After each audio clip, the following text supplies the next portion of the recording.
Hola. ¿Cómo se calculan los ejes hidráulicos? Es el tema de este video.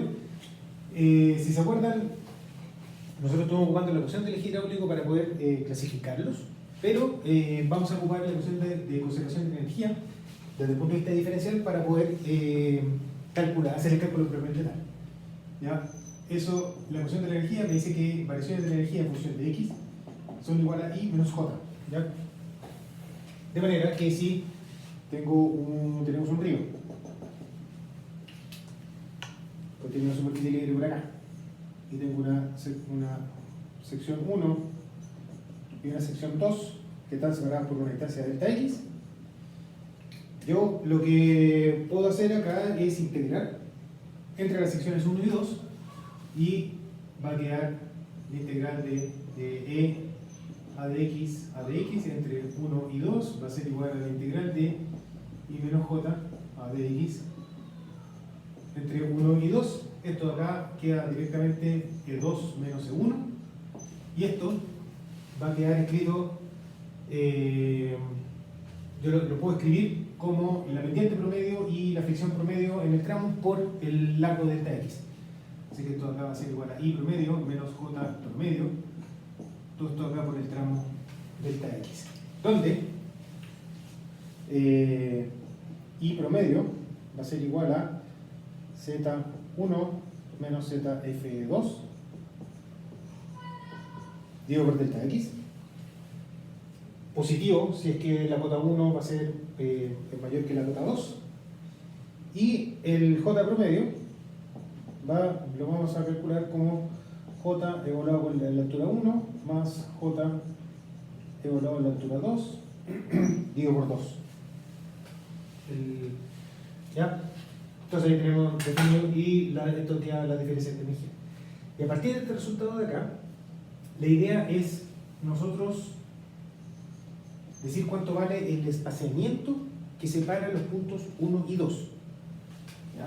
Por lo tanto, delta x va a ser igual a E2 menos E1 dividido por I promedio dividido por J, menos J promedio.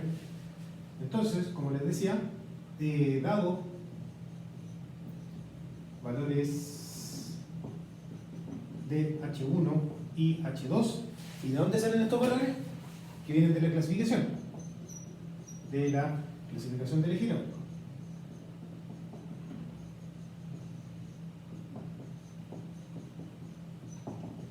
¿Ya? Entonces yo tengo alturas H1 y H2 que vienen de la clasificación del eje hidráulico, y lo que se hace acá es entonces se calcula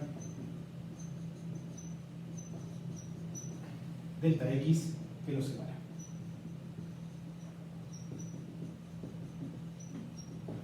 ¿Ya? Y eso sería, ¿ya?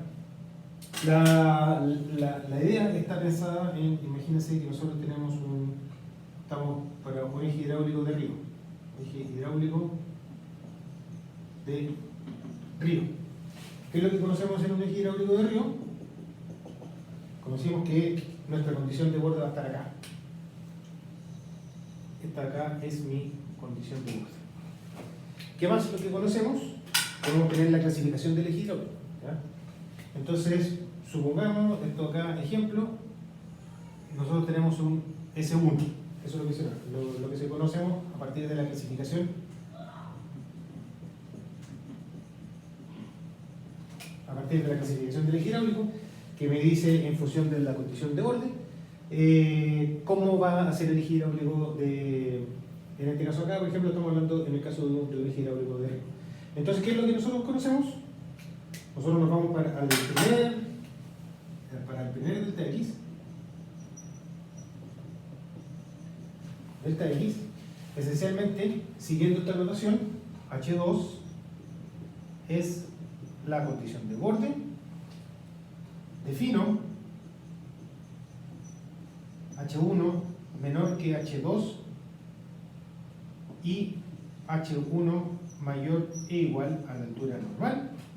Esto acá es porque estamos hablando de un eje hidráulico tipo S1, que nosotros sabemos que va disminuyendo las alturas de escurrimiento, por lo tanto este de acá es lo que va disminuyendo la altura de escurrimiento, pero también sabemos que la altura de escurrimiento H1 tiene que ser mayor o igual a la altura normal. Ahí ya tenemos un límite claro de qué es lo que tiene que ocurrir. ¿Ya? Y a partir de esta información, esta definición es arbitraria. ¿Ya? ¿Por qué? ¿A qué me refiero con que es arbitraria? Que yo puedo decir, bueno, H1 va a ser igual a 1 centímetro más chico que H2. Bueno, puede ser. Si es que yo cumplo con esta restricción, puede ser. Puedo ocupar 20 centímetros más chico que H2. También puede ser. Puedo ocupar 1 micrón. También puede ser. Entonces, la definición de qué tan fino yo estoy haciendo el cálculo es una definición arbitraria que depende básicamente de qué tan fino yo quiero obtener el resultado del cálculo. ¿Ya? Pero esto más o menos la idea. Yo tengo un valor de H2 que viene de la condición de borde, me defino un valor de H1 que tiene que ser menor que nada, y a partir de esta información calculo delta X. ¿Ya? Y después, ¿qué es lo que digo? Esto acá tengo mi H2, este acá digamos que es mi H1, por lo tanto este es el primer delta X que me dice, ¿ya? Pero yo tengo que seguir avanzando. Entonces, ¿qué es lo que tengo que hacer? Esencialmente, ahora me tengo que pasar al segundo, quiero sacar el segundo delta X,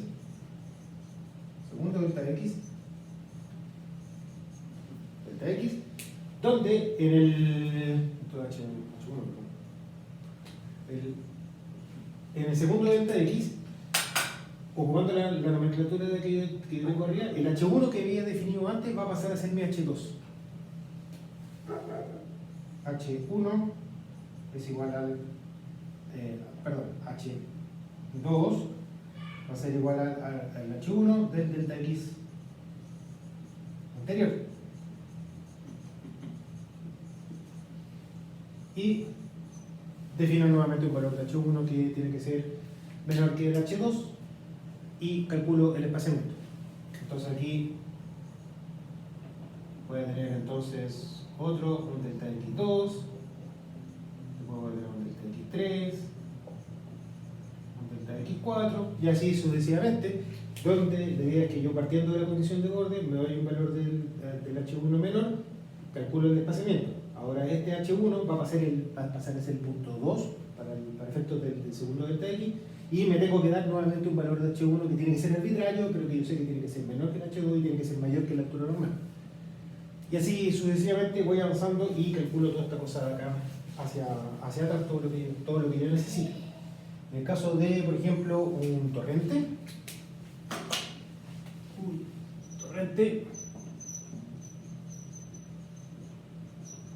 y veamos el caso de un S3, que tenemos un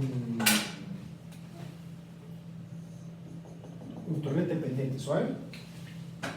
Yo voy a conocer entonces, esta es mi condición de borde, y mi eje hidráulico va aumentando según H3. Entonces, si seguimos la misma, según un S3, si seguimos la misma idea que habíamos tenido en este caso acá, ahora yo tengo como condición de borde, ocupando esta nomenclatura, sería el punto 1, ¿ya? Para el primer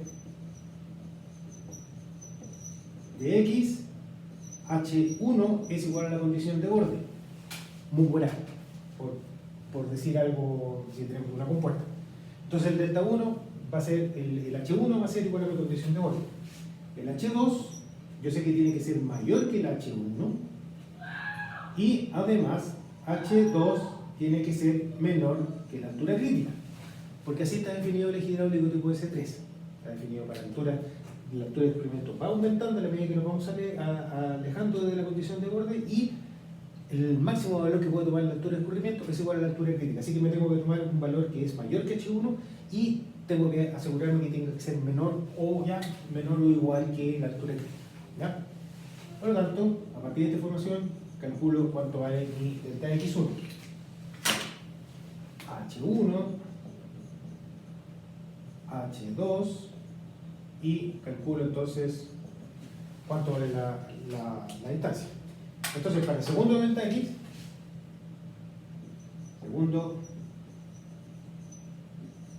delta X, yo voy a decir entonces que H1 va a ser igual al H2 del delta X1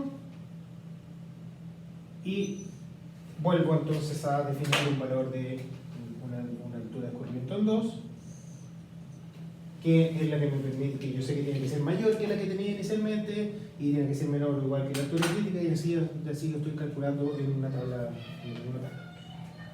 Esta es más o menos esta es la metodología de cálculo del hidráulico. La gracia que tiene es que, si ustedes se fijaron, yo solamente tengo que evaluar polinomios. Evaluar. No tengo que despejar, no tengo que calcular las raíces de un polinomio, sino que solamente tengo que evaluarlas.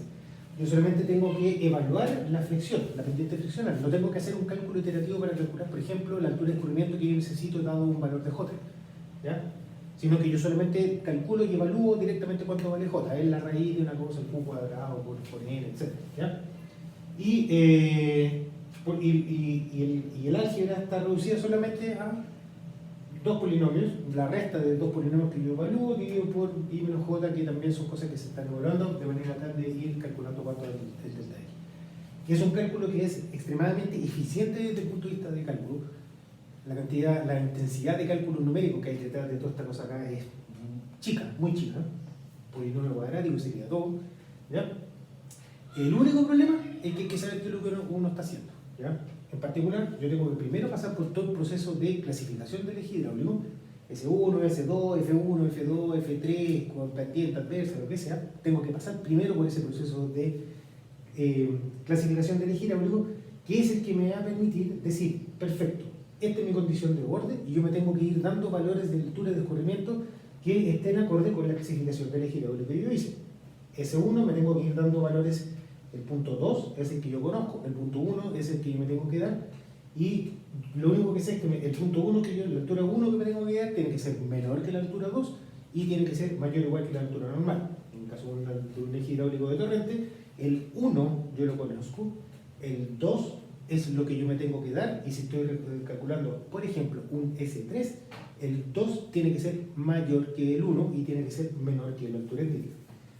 Entonces, es un esquema que es eficiente desde el punto de vista de cálculo, pero requiere saber qué es lo que uno está haciendo, pero eso yo me imagino que ya no es un problema para nosotros, ¿ya? Esto acá se suele implementar en planillas de cálculo. El próximo video yo les voy a mostrar una planilla de cálculo, por lo menos cómo se construye una planilla de cálculo. Y en función de eso, se están haciendo los cálculos donde uno generalmente calcula todo el eje hidráulico hasta que llegue a la altura normal, calculo todo el eje hidráulico hasta que llegue a la altura crítica. Y después ese empalme es, si es que tengo un resalto entre medio, bueno, ese ejercicio que son ejercicios que se hacen después, una vez que yo tengo todo el cálculo del eje hidráulico definido, ¿ya? Eso sería sí, no hay nada. Hay una anotación que vale la pena mencionar. Según este esquema, el punto 2 siempre está aguas abajo y el punto 1 siempre va a estar aguas arriba. Y los valores de delta X que yo voy a obtener son siempre valores positivos, ¿ya? Si es que te han hecho el cálculo. Eso se lo menciono porque Aldo Tamburrino tiene una metodología donde el punto 1 es el punto donde yo estoy trabajando y el punto 2 puede ir hacia abajo o hacia arriba en función de si estoy calculando torrentes o ríos, ¿ya? Siguiendo ese enfoque, que está bien, en tema de nomenclatura, ¿no? Pueden dar distancias negativas, ¿ya? Así que, solamente para que sepan, ¿cómo lo resuelven? Si lo resuelven ocupando el punto 1 arriba y el punto 2 abajo, o si lo ocupan el punto 1 donde yo estoy parado y el punto 2 el que yo me estoy dando. Eso es cosa de cómo uno le sale más fácil y cómo uno lo entiende, cómo uno lo entiende esta metodología de cálculo. Eso. El video de mañana, como les decía, un pequeño ejemplo de cálculo de cómo se llama la planilla de Excel. El video de la tarde va a ser un pequeño ejemplo con pendiente adversa que estuvieron preguntando hoy día. Y Giovanni también le va a subir un ejemplo, ¿ya? Para poder ubicar un resalto. Eso, nos vemos. Chao.